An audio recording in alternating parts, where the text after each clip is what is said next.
Hello,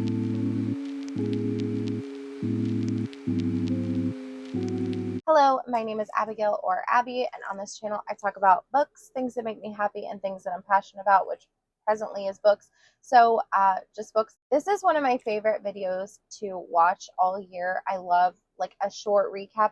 Don't get me wrong, I really love an end of year book tag or like a full list of everything you read in the entire year. But I really love like a small recap. I love quarterly and I love like 6 month recaps. So half of the year, perfect bite-sized digestible amount of information for me to watch and film. So that is why I've decided to participate this year in the mid-year book freakout tag. Now I do apologize for the lighting. It's probably not ideal. However, I'm filming at 6:30 in the morning because I will not be home all weekend. So I needed to be able to make sure that I could film the video and edit the video and put it up in the time frame of mid-year, because if left to my own devices, it would go up in September. So apologize for the lighting. Let's go ahead and jump into the mid-year book freakout. So the very first question that there is best book you've read so far in 2025. I have to say it's Atmosphere. Now, initially, my thoughts were more like, this isn't Taylor Jenkins' best book. It's not. I mean, it to me, it's still going to be Seven Husbands of Evelyn Hugo. I really loved that book. Maybe even Daisy Jones and the Six. And I even like some of her backlist a little bit better than this. But so far, this is the best book that I've read this year. And now, when I say things like I've read better, that makes it sound like it wasn't an enjoyable book when it was. It was a really good book. I enjoyed my time.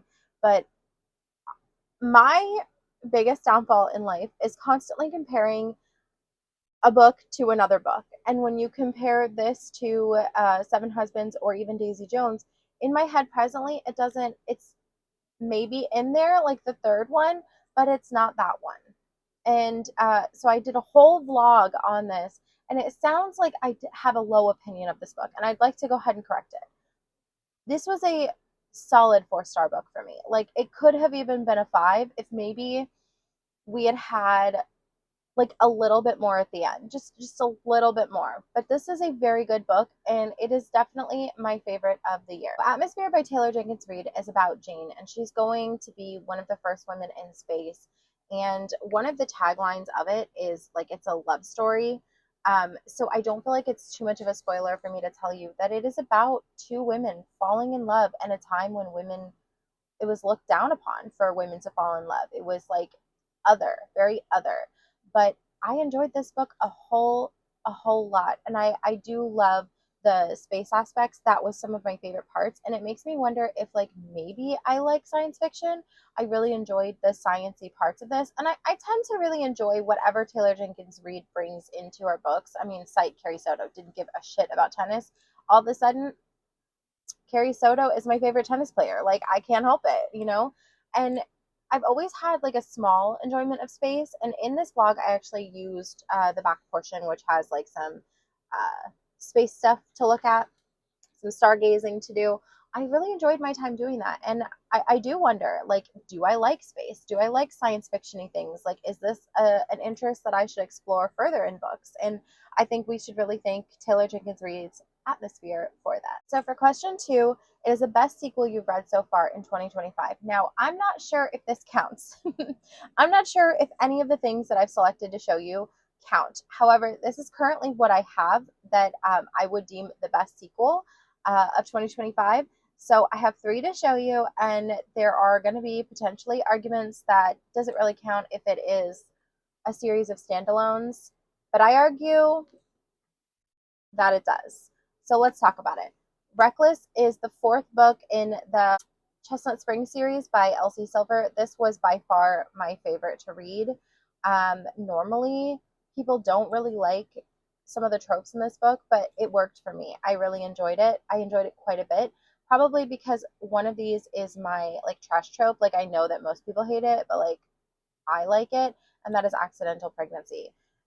This book for me was probably the standout of the entire series. I regularly think about the male main character and like the found family aspects. It it just makes me happy. This book follows Theo and Winter following a one night stand and the aftermath of her being pregnant, and it was, you know, it was fully an accident. It's a result of a one night stand and sort of the found family that comes around them in the years following. I enjoyed this book so much.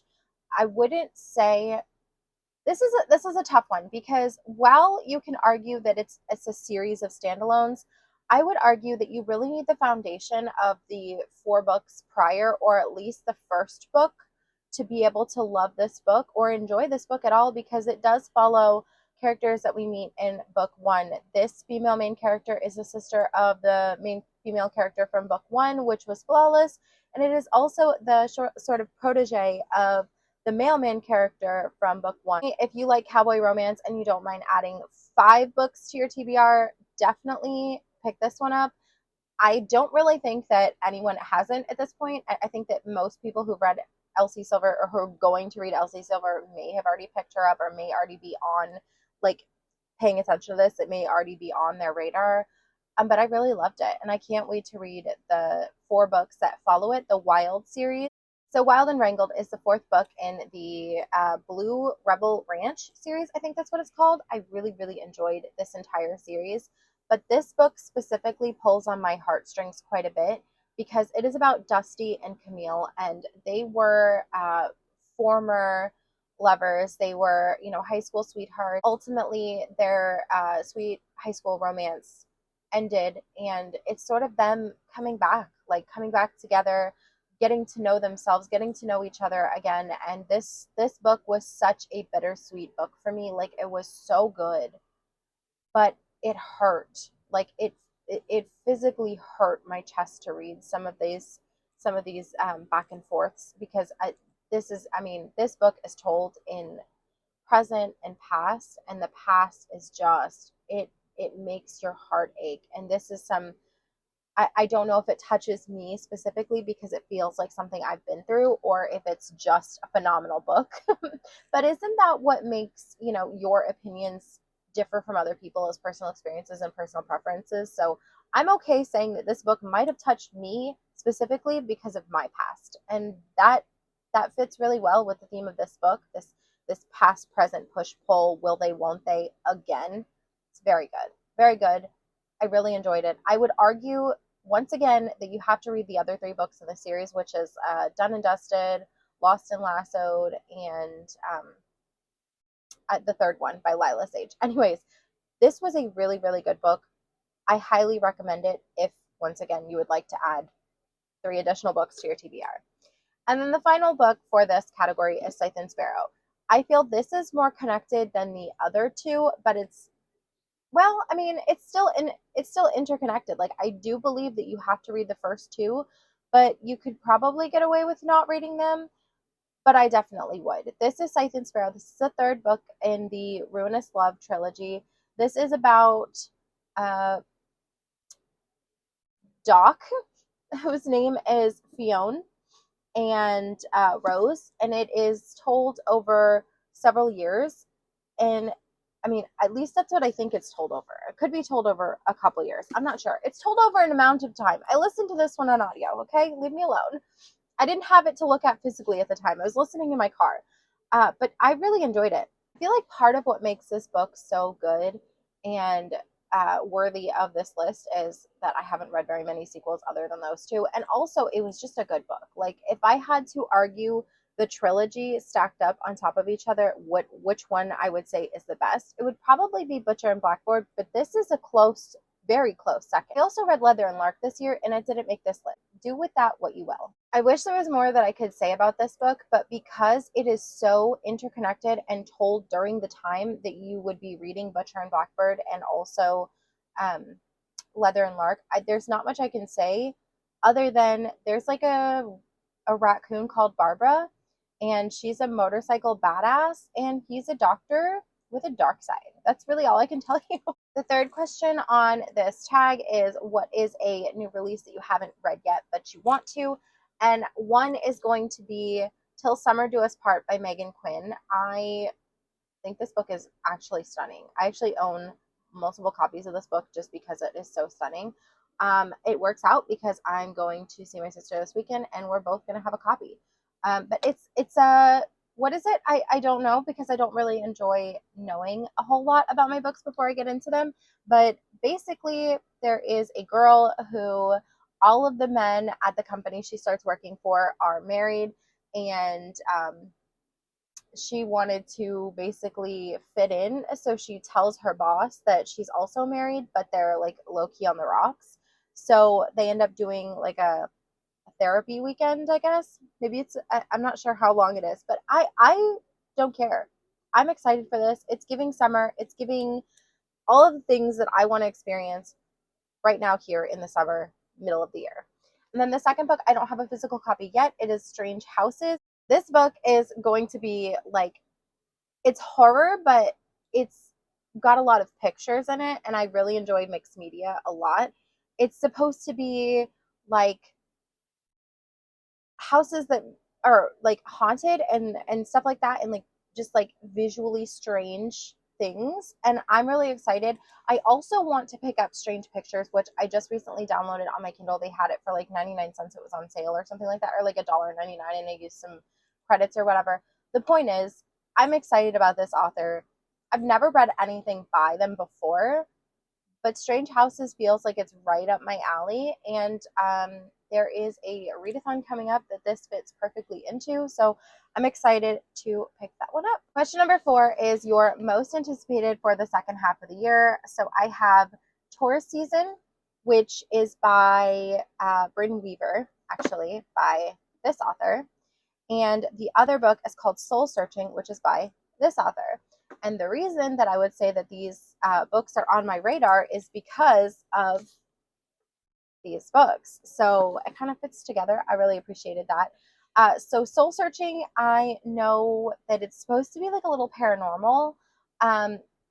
The cover is very vintagey, and it's giving. It's giving. The cover is giving. And then Taurus Season, I have actually no idea what it's about, but once again, the cover is giving. The reason I'm picking them up is less about the content of those books, like that I did research to figure out what those books were about, and more so because I've enjoyed books by these authors in the past, and that is usually for me, it's a really good indicator of things that I might enjoy in the future if, I obviously continue to pick up Taylor Jenkins Reid, and I do believe that after having read these, I will enjoy those. Number 5 is the biggest disappointment of the year, and looking at it now, I think that the reason that maybe I'm having a bad reading year, maybe I just haven't found the best book of all time for me, because I have a fat stack of books that disappointed me. Let's start with The Hunting Party by Lucy Foley. I never quite got into it. I don't know if this is because it was a lot of characters. I don't know if it's because I listened on audio. I'm not really sure. I picked it up because I travel an hour to work and an hour from work every day. So I thought I was doing like a good thing by grabbing some of these books on audio. But right now my brain is not appreciating the audiobooks. I don't know what it is. I can't deal. I don't know. It could be that. It was the content. Like, it's ideally on paper, this is a thriller for me. This is about a group of people who's going to an isolated cabin, and it just so happens to have like a pretty bad snowstorm, and somebody dies, and like, who did it, what's going on. And it's really like,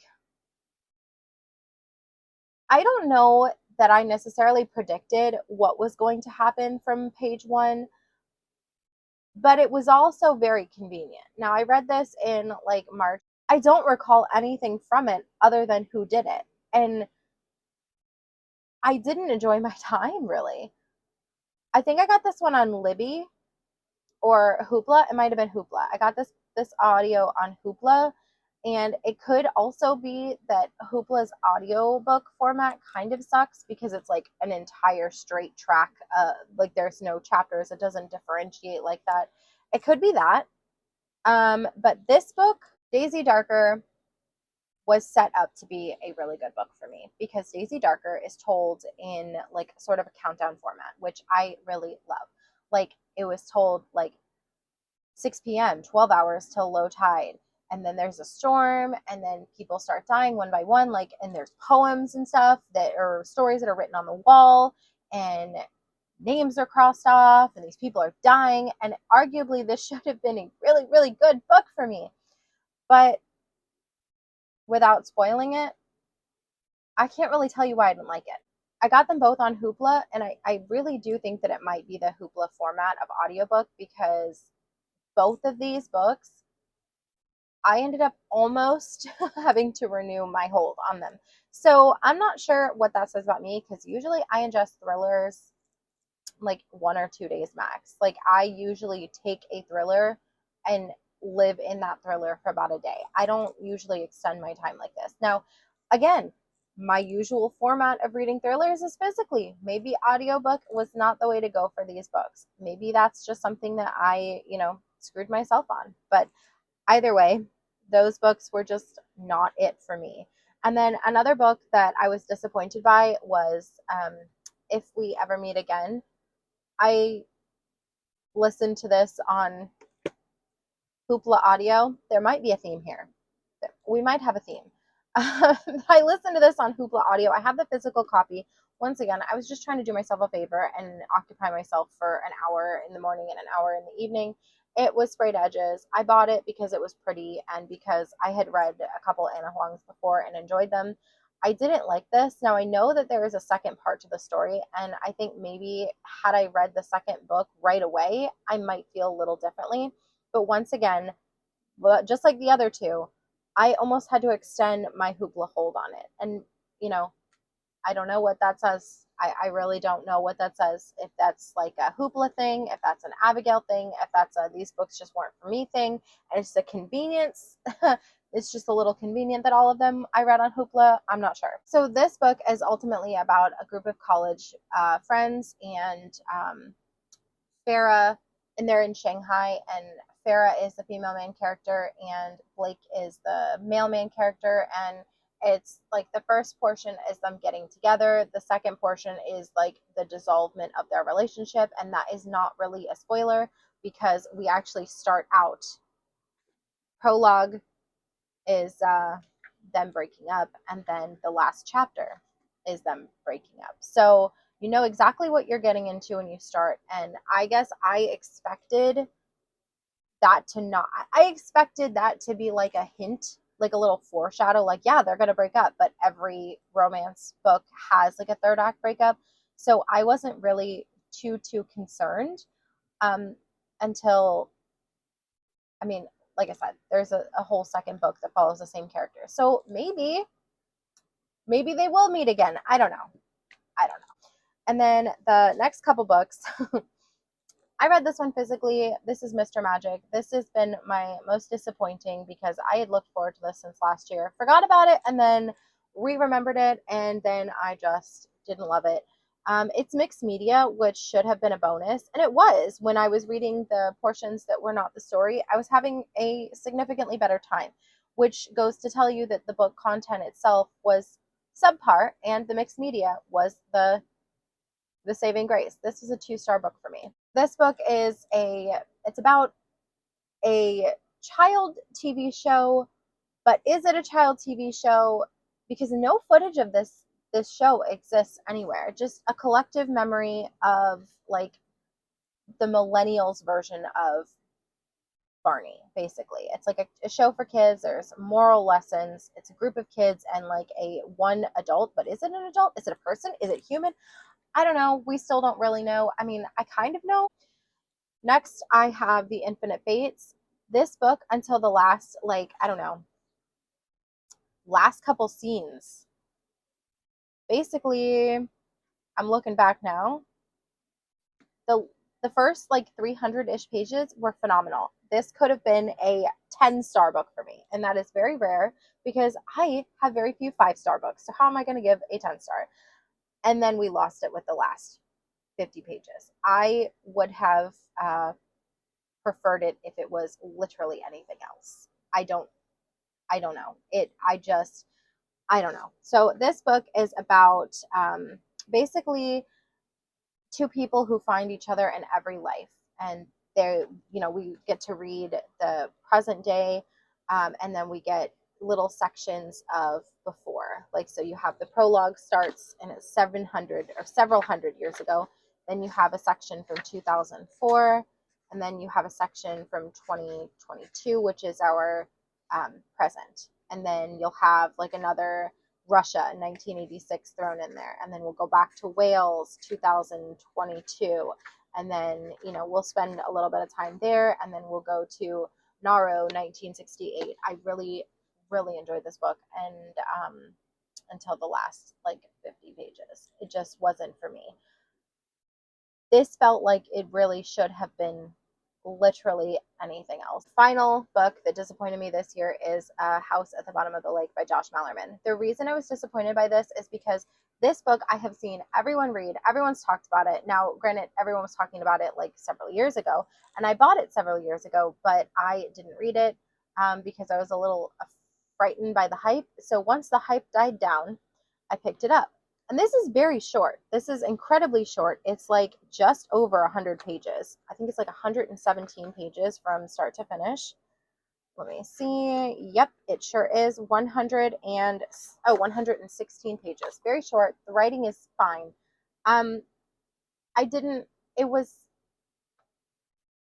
The reason I'm disappointed is because everyone else loved it. And it's about a house at the bottom of the lake and two kids that find the house at the bottom of the lake, and they go and spend time at the house at the bottom of the lake, and maybe the house follows them home. I don't know. It wasn't for me, and I wish that it was, because everyone loved it so much that quite frankly, I'm a little jealous, if I'm going to be honest. Question 6 is the biggest surprise of the year. I don't have a physical copy of this, but it would be Nocticadia. I liked it because I thought I was going to get like dark romance, but like there was actually some sciencey elements to it, and I really enjoyed the science elements. I really like books that bring something else into it. Like, it was a dark romance. It was a dark romance, and it was like a forbidden romance, and like that's cool and everything, but like there was a science element that really did something for me. Basically, this is about a girl who is like, she's less fortunate. She can't afford to go to this particular school, but she gets a scholarship to go to, and she gets placed in a specific professor's class, but she hasn't done the prerequisites, and it's all because she wrote a paper, and that paper, I think if I'm remembering correctly, that paper is based off of her personal experience, but it's like trigger warning for worms, okay? Like wormy things. I liked it. I thought it was really good. I enjoy the sciencey elements being brought in. I really do. It's a thing that I enjoy. Maybe I like science. Maybe I would like science fiction. I mean, maybe that's the takeaway. Favorite new author. I feel like it's possible you could guess that I'm going to say Lila Sage, Elsie Silver, and this one might come as a shock or not. It's going to be Nevessa Allen. I read both of these books, this one at the beginning of the year, and then this one right when it came out. I enjoyed these two books quite a bit. I will be picking up almost anything Nevessa Allen ends up publishing. Well, let's say everything. I would pick up anything that she publishes, and we'll see, how it goes. I think that it's harder to give a yes, this is my new favorite author to a book that you've read two authors from versus I have read 9 and 4. So I feel like I have a better understanding of these two and their writing style, and I enjoy their writing style. This one, no thoughts, just dark romance. It was great. This one is about a masked man on Instagram, or like an Instagram like profile page thing, and he makes masked man content, and she like low-key stalks him on the internet, and he like high-key stalks her in real life.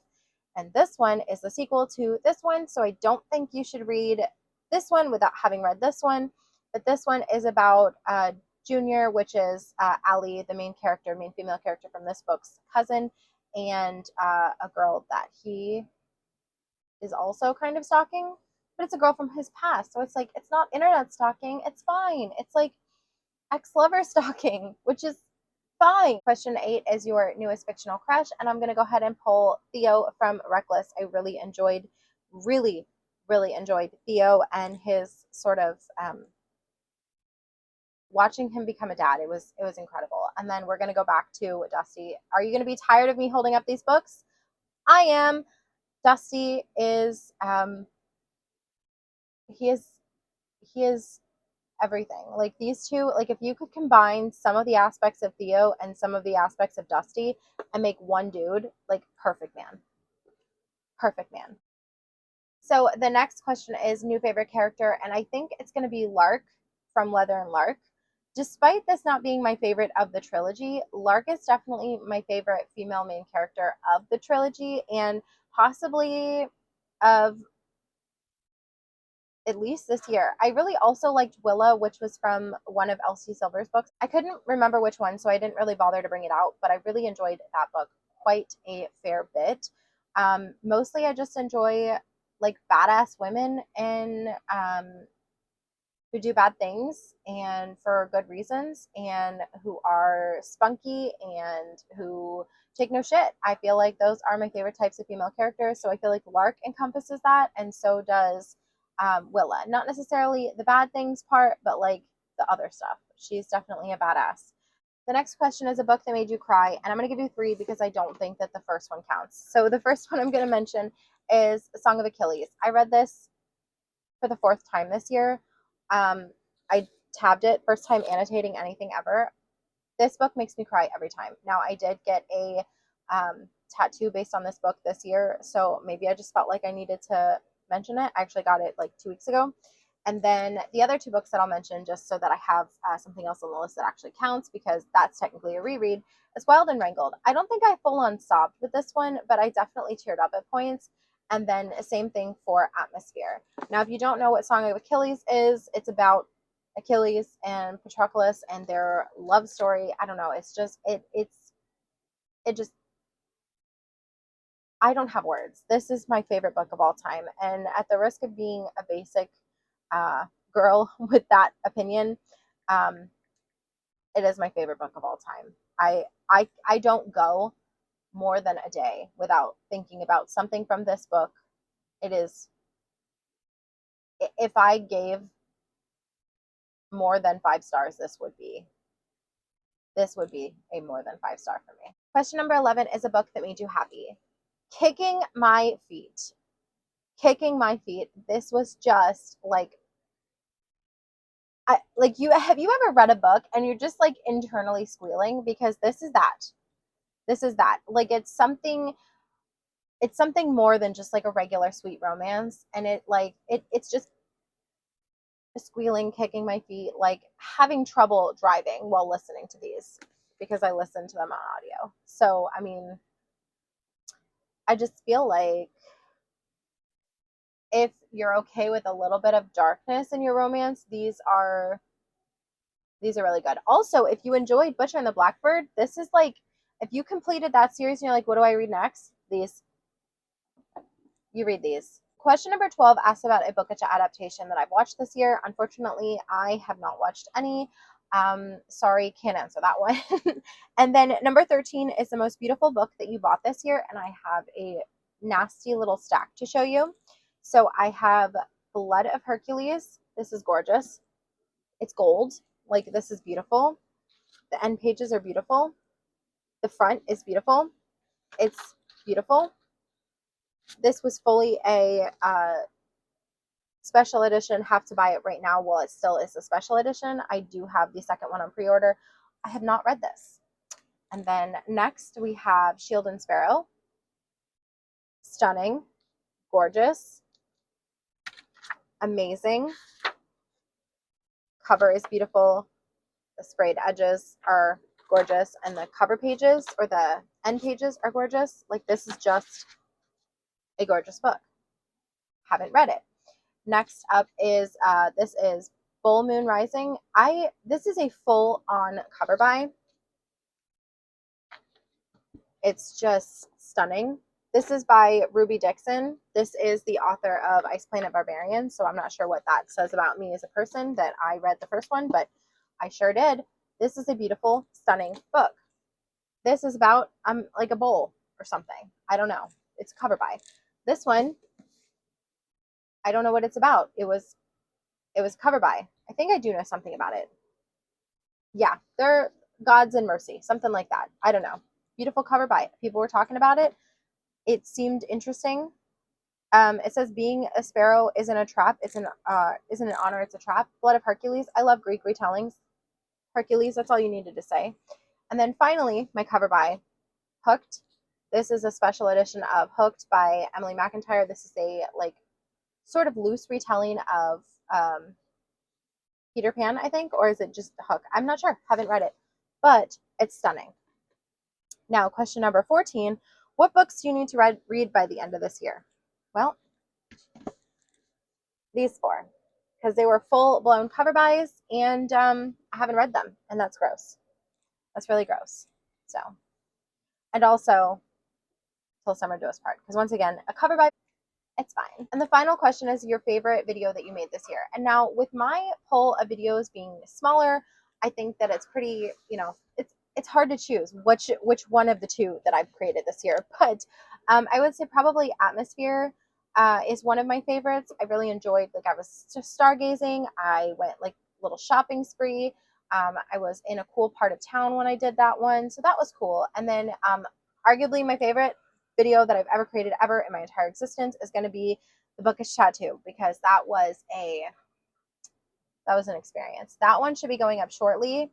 That one will definitely be up before this one. I had to wait for my tattoo to heal a little bit before I could show you, so that you weren't seeing it fresh, so that you could see it when it was slightly healed. So Bookish tattoo is my favorite of all time. That is going to be it for my Bookish mid-year freakout tag thing.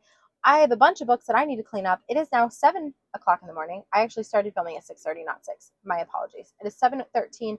I actually need to clean up and get ready for work and leave my house immediately, or I will be late to my doctor's appointment, and I won't be able to see my doctor. Yeah, I gotta go. Anyways, thank you so much for joining me for this. If you enjoyed any of these books, if you have similar opinions as me, let me know in the comments down below. If you have differing opinions, also let me know. I love a little bit of back and forth. If it's healthy and, not attacking, that's great. Love it. Yeah, let me know all the things in the comments down below. Did you do the book mid-year freakout? Why can't I ever remember the name of this tag? The mid-year freakout tag. Did you do that? Let me know in the comments down below. I enjoyed watching them so much. I love watching small portions of people's year. I enjoy that. I really do. I love to know what is your best book of the year. Do you have one yet? What is your worst book of the year? Do you have one yet? I guess I probably have a lot of worst book of the years. Wow. I'm starting to think maybe I'm a negative person. I mean, not necessarily, because I have books that I love, and then I have books that just and this year has been full of meh books rather than best books of the year. But I did like some of them, so that's something. All right, that is going to be it for this tag video. If you enjoyed it, give me a thumbs up, and please hit subscribe. When you are a smaller channel trying to build those thumbs up and those subscribers, they really do help. So if you wouldn't mind, if you like what you saw, or if you didn't and you just want to hate watch me, that's fine too. Go ahead and hit subscribe. Okay, bye.